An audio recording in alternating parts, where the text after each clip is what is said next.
Probably you have heard of Hapley, not W.T. Hapley, the son, but the celebrated Hapley, the Hapley of Periplaneta Hapleia, Hapley the entomologist. If so, you know at least of the great feud between Hapley and Professor Pawkins, though certain of its consequences may be new to you. For those who have not, a word or two of explanation is necessary, which the idle reader may go over with a glancing eye if his indolence so incline him. It is amazing how very widely diffused is the ignorance of such really important matters as this Hapley-Pawkins feud. Those epoch-making controversies, again, that have convulsed the Geological Society are, I verily believe, almost entirely unknown outside the fellowship of that body. I have heard men of fair general education even refer to the great scenes at these meetings as vestry meeting squabbles, yet the great hate of the English and Scotch geologists has lasted now half a century, and has left deep and abundant marks upon the body of the science. And this Hapley-Pawkins business, though perhaps a more personal affair, stirred passions as profound, if not profounder. Your common man has no conception of the zeal that animates a scientific investigator, the fury of contradiction you can arouse in him. It is the odium theologicum in a new form. There are men, for instance, who would gladly burn Professor Ray Lankester at Smithfield for his treatment of the mollusca in the Encyclopaedia, that fantastic extension of the cephalopods to cover the pteropods. But I wander from Hapley and Pawkins. It began years and years ago with a revision of the Microlepidoptera, whatever these may be, by Pawkins, in which he extinguished a new species created by Hapley. Hapley, who was always quarrelsome, replied by a stinging impeachment of the entire classification of Pawkins. Footnote: Remarks on a recent revision of Microlepidoptera, Quarterly Journal, Entomological Society, 1863. End footnote. Pawkins, in his rejoinder, suggested that Hapley's microscope was as defective as his power of observation, and called him an irresponsible meddler. Hapley was not a professor at that time. Footnote: Rejoinder to certain remarks, etc. Ibidem, 1864. End footnote. Hapley, in his retort, spoke of blundering collectors, and described, as if inadvertently, Pawkins' revision as a miracle of ineptitude. Footnote: Further remarks, etc. Ibidem. End footnote. It was war to the knife. However, it would scarcely interest the reader to detail how these two great men quarrelled, and how the split between them widened until, from the Microlepidoptera, they were at war upon every open question in entomology. There were memorable occasions. At times the Royal Entomological Society meetings resembled nothing so much as the Chamber of Deputies. On the whole, I fancy Pawkins was nearer the truth than Hapley, but Hapley was skilful with his rhetoric, had a turn for ridicule rare in a scientific man, was endowed with vast energy, and had a fine sense of injury in the matter of the extinguished species, while Pawkins was a man of dull presence, prosy of speech, in shape not unlike a water barrel, over conscientious with testimonials, and suspected of jobbing museum appointments. So the young men gathered round Hapley and applauded him. It was a long struggle, vicious from the beginning, and growing at last to pitiless antagonism. The successive turns of fortune, now an advantage to one side and now to another, now Hapley tormented by some success of Pawkins, and now Pawkins outshone by Hapley, belong rather to the history of entomology than to this story. But in 1891 Pawkins, whose health had been bad for some time, published some work upon the mesoblast of the death's head moth. What the mesoblast of the death's head moth may be does not matter a rap in this story, but the work was far below his usual standard, and gave Hapley an opening he had coveted for years. He must have worked night and day to make the most of his advantage. In an elaborate critique he rent Pawkins to tatters. One can fancy the man's disordered black hair and his queer dark eyes flashing as he went for his antagonist, and Pawkins made a reply, halting, ineffectual, with painful gaps of silence, and yet malignant. There was no mistaking his will to wound Hapley, nor his incapacity to do it. But few of those who heard him, I was absent from that meeting, realised how ill the man was. Hapley got his opponent down and meant to finish him. He followed with a simply brutal attack upon Pawkins, in the form of a paper upon the development of moths in general, a paper showing evidence of a most extraordinary amount of mental labour, and yet couched in a violently controversial tone. Violent as it was, an editorial note witnesses that it was modified. It must have covered Pawkins with shame and confusion of face. It left no loophole. It was murderous in argument, and utterly contemptuous in tone. An awful thing for the declining years of a man's career. The world of entomologists waited breathlessly for the rejoinder from Pawkins. He would try one, for Pawkins had always been game. But when it came, it surprised them, for the rejoinder of Pawkins was to catch influenza, proceed to pneumonia, and die. It was perhaps as effectual a reply as he could make under the circumstances, and largely turned the current of feeling against Hapley. The very people who had most gleefully cheered on those gladiators became serious at the consequence. There could be no reasonable doubt the fret of the defeat had contributed to the death of Pawkins. There was a limit even to scientific controversy, said serious people. Another crushing attack was already in the press, and appeared on the day before the funeral. I don't think Hapley exerted himself to stop it. People remembered how Hapley had hounded down his rival, and forgot that rival's defects. Scathing satire reads ill over fresh mould. The thing provoked comment in the daily papers. This it was that made me think that you had probably heard of Hapley and this controversy. But, as I have already remarked, scientific workers live very much in a world of their own.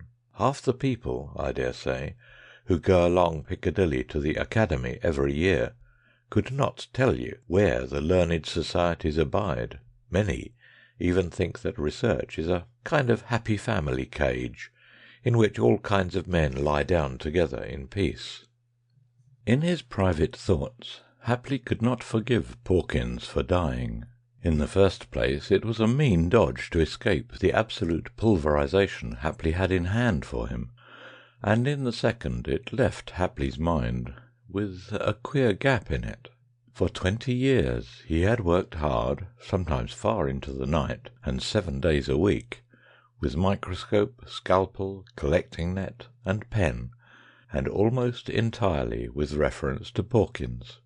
The European reputation he had won had come as an incident in that great antipathy. He had gradually worked up to a climax in this last controversy. It had killed Pawkins, but it had also thrown Hapley out of gear, so to speak, and his doctor advised him to give up work for a time and rest. So Hapley went down into a quiet village in Kent, and thought day and night of Pawkins, and good things it was now impossible to say about him. At last Hapley began to realise in what direction the preoccupation tended. He determined to make a fight for it, and started by trying to read novels. But he could not get his mind off Pawkins.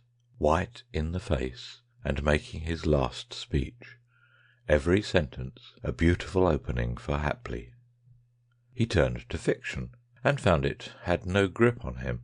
He read the Island Nights Entertainments until his sense of causation was shocked beyond endurance by the Bottle Imp.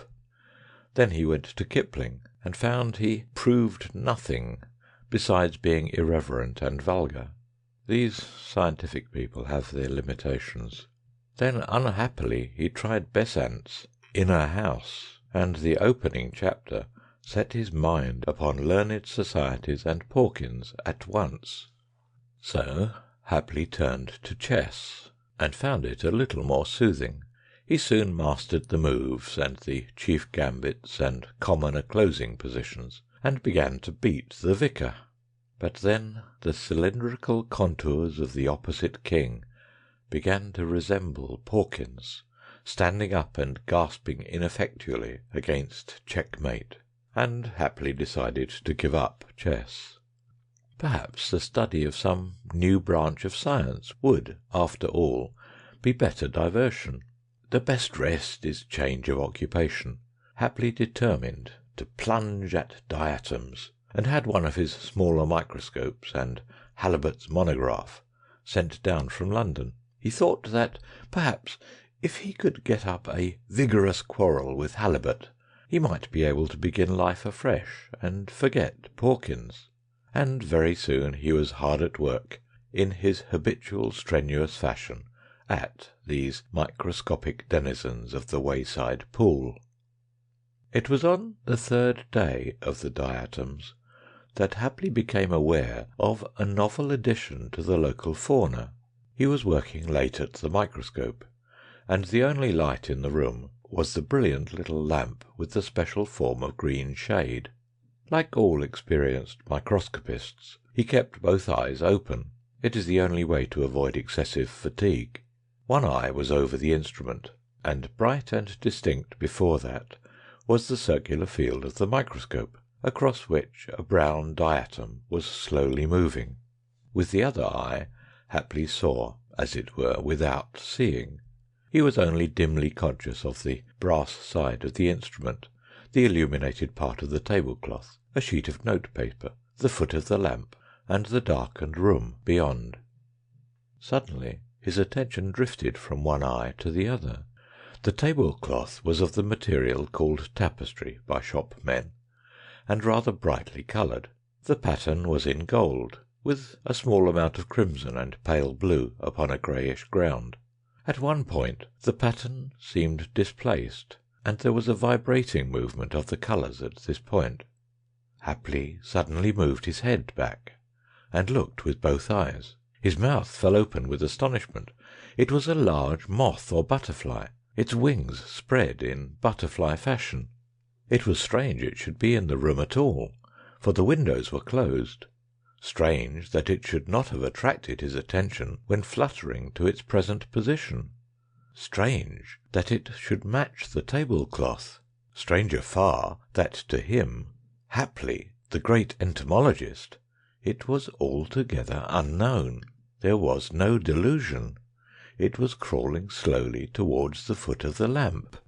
"New genus, by heavens, and in England!" said Hapley, staring. Then he suddenly thought of Porkins. Nothing would have maddened Porkins more, and Porkins was dead. Something about the head and body of the insect became singularly suggestive of Porkins, just as the chess king had been. "Confound Porkins!" said Hapley, "but I must catch this." And looking round him for some means of capturing the moth, he rose slowly out of his chair. Suddenly the insect rose, struck the edge of the lampshade, Hapley heard the ping, and vanished into the shadow. In a moment Hapley had whipped off the shade, so that the whole room was illuminated. The thing had disappeared, but soon his practised eye detected it upon the wallpaper near the door. He went towards it, poising the lampshade for capture. Before he was within striking distance, however, it had risen and was fluttering round the room. After the fashion of its kind, it flew with sudden starts and turns, seeming to vanish here and reappear there. Once happily struck and missed. Then again. The third time he hit his microscope. The instrument swayed, struck and overturned the lamp, and fell noisily upon the floor. The lamp turned over on the table and very luckily went out. Happily was left in the dark. With a start he felt the strange moth blunder into his face. It was maddening. He had no lights. If he opened the door of the room, the thing would get away. In the darkness he saw Porkins quite distinctly laughing at him. Porkins had ever an oily laugh. He swore furiously and stamped his foot on the floor. There was a timid rapping at the door. Then it opened, perhaps a foot, and very slowly. The alarmed face of the landlady appeared behind a pink candle flame. She wore a nightcap over her grey hair, and had some purple garment over her shoulders. "What was that fearful smash?" she said. "Has anything—" The strange moth appeared, fluttering about the chink of the door. "Shut that door!" said Hapley, and suddenly rushed at her. The door slammed hastily. Hapley was left alone in the dark. Then, in the pause, he heard his landlady scuttle upstairs, lock her door, and drag something heavy across the room and put against it. It became evident to Hapley that his conduct and appearance had been strange and alarming. Confound the moth! And Porkins! However, it was a pity to lose the moth now. He felt his way into the hall, and found the matches, after sending his hat down upon the floor with a noise like a drum. With the lighted candle he returned to the sitting room. No moth was to be seen. Yet once, for a moment, it seemed that the thing was fluttering around his head. Happily, very suddenly, decided to give up the moth and go to bed. But he was excited. All night long his sleep was broken by dreams of the moth, Porkins, and his landlady. Twice in the night he turned out and soused his head in cold water. One thing was very clear to him. His landlady could not possibly understand about the strange moth, especially as he had failed to catch it. No one but an entomologist would understand quite how he felt. She was probably frightened at his behaviour, and yet he failed to see how he could explain it. He decided to say nothing further about the events of last night. After breakfast he saw her in her garden, and decided to go out and talk to reassure her. He talked to her about beans and potatoes, bees, caterpillars, and the price of fruit. She replied in her usual manner, but she looked at him a little suspiciously, and kept walking as he walked, so that there was always a bed of flowers, or a row of beans, or something of that sort, between them. After a while he began to feel singularly irritated at this, and to conceal his vexation went indoors, and presently went out for a walk. The moth, or butterfly, trailing an odd flavour of Porkins with it, kept coming into that walk, though he did his best to keep his mind off it. Once he saw it quite distinctly, with its wings flattened out, upon the old stone wall that runs along the west side of the park. But going up to it, he found it was only two lumps of grey and yellow lichen. "This," said Hapley, "is the reverse of mimicry. Instead of a butterfly looking like a stone, here is a stone looking like a butterfly." Once something hovered and fluttered round his head, but by an effort of will he drove that impression out of his mind again. In the afternoon Hapley called upon the vicar, and argued with him upon theological questions. They sat in the little arbour covered with briar, and smoked as they wrangled. "Look at that moth," said Hapley suddenly, pointing to the edge of the wooden table. "Where?" said the vicar. "You don't see a moth on the edge of the table there?" said Hapley. "Certainly not," said the vicar. Hapley was thunderstruck. He gasped. The vicar was staring at him. Clearly the man saw nothing. "The eye of faith is no better than the eye of science," said Hapley awkwardly. "I don't see your point," said the vicar, thinking it was part of the argument. That night Hapley found the moth crawling over his counterpane. He sat on the edge of the bed in his shirt sleeves and reasoned with himself. Was it pure hallucination? He knew he was slipping, and he battled for his sanity with the same silent energy he had formerly displayed against Porkins. So persistent is mental habit that he felt as if it were still a struggle with Porkins. He was well versed in psychology. He knew that such visual illusions do come as a result of mental strain, but the point was, he did not only see the moth, he had heard it when it touched the edge of the lampshade, and afterwards when it hit against the wall, and he had felt it strike his face in the dark. He looked at it. It was not at all dreamlike, but perfectly clear and solid looking in the candlelight. He saw the hairy body, and the short feathery antennae, the jointed legs, even a place where the down was rubbed from the wing. He suddenly felt angry with himself for being afraid of a little insect. His landlady had got the servant to sleep with her that night because she was afraid to be alone. In addition, she had locked the door and put the chest of drawers against it. They listened and talked in whispers after they had gone to bed, but nothing occurred to alarm them. About 11 they had ventured to put the candle out, and had both dozed off to sleep. They woke up with a start, and sat up in bed, listening in the darkness. Then they heard slippered feet going to and fro in Hapley's room. A chair was overturned, and there was a violent dab at the wall. Then a china mantel ornament smashed upon the fender. Suddenly the door of the room opened, and they heard him upon the landing. They clung to one another, listening. He seemed to be dancing upon the staircase. Now he would go down 3 or 4 stairs quickly, then up again, then hurry down into the hall. They heard the umbrella stand go over, and the fanlight break. Then the bolt shot, and the chain rattled. He was opening the door. They hurried to the window. It was a dim grey night.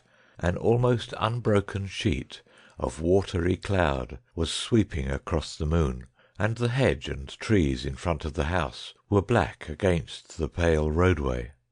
They saw Hapley, looking like a ghost in his shirt and white trousers, running to and fro in the road and beating the air. Now he would stop. Now he would dart very rapidly at something invisible. Now he would move upon it with stealthy strides. At last he went out of sight up the road towards the down. Then, while they argued who should go down and lock the door, he returned. He was walking very fast, and he came straight into the house, closed the door carefully, and went quietly up to his bedroom. Then everything was silent. "Mrs. Colville," said Hapley, calling down the staircase next morning, "I hope I did not alarm you last night." "You may well ask that," said Mrs. Colville. "The fact is, I am a sleep walker, and the last 2 nights I have been without my sleeping mixture. There is nothing to be alarmed about, really. I am sorry I made such an ass of myself. I will go over the down to Shoreham, and get some stuff to make me sleep soundly. I ought to have done that yesterday."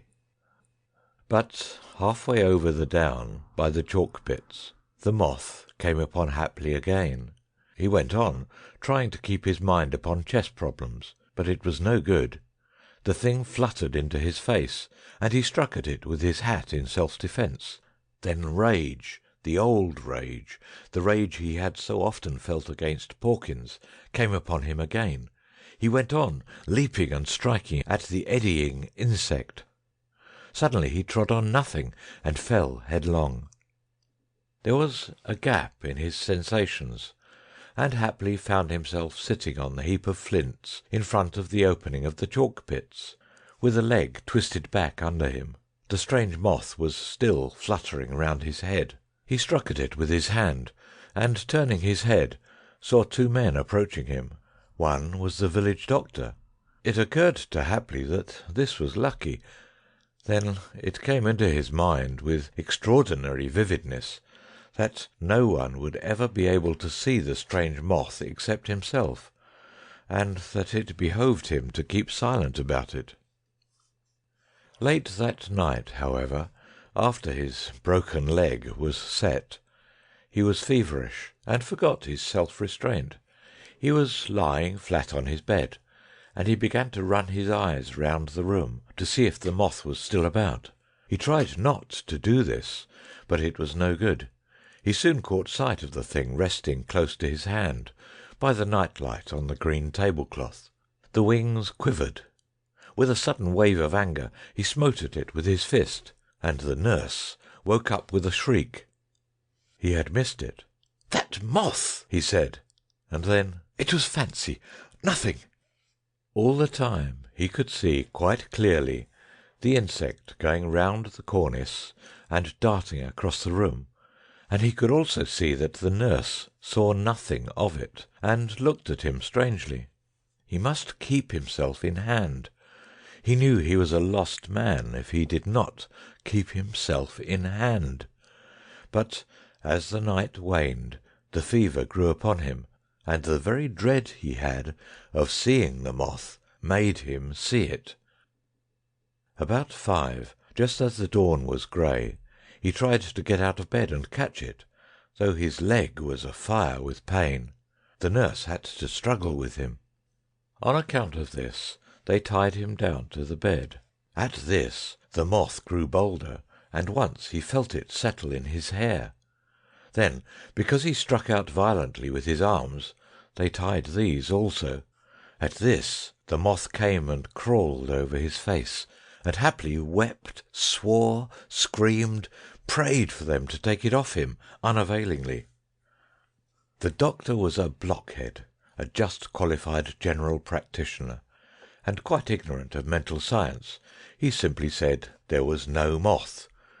Had he possessed the wit, he might still, perhaps, have saved Hapley from his fate by entering into his delusion and covering his face with gauze, as he prayed might be done. But, as I say, the doctor was a blockhead, and until the leg was healed, Hapley was kept tied to his bed, and with the imaginary moth crawling over him. It never left him while he was awake, and it grew to a monster in his dreams. While he was awake, he longed for sleep, and from sleep he awoke screaming. So now Hapley is spending the remainder of his days in a padded room, worried by a moth that no one else can see. The asylum doctor calls it hallucination, but Hapley, when he is in his easier mood and can talk, says it is the ghost of Porkins, and consequently a unique specimen, and well worth the trouble of catching.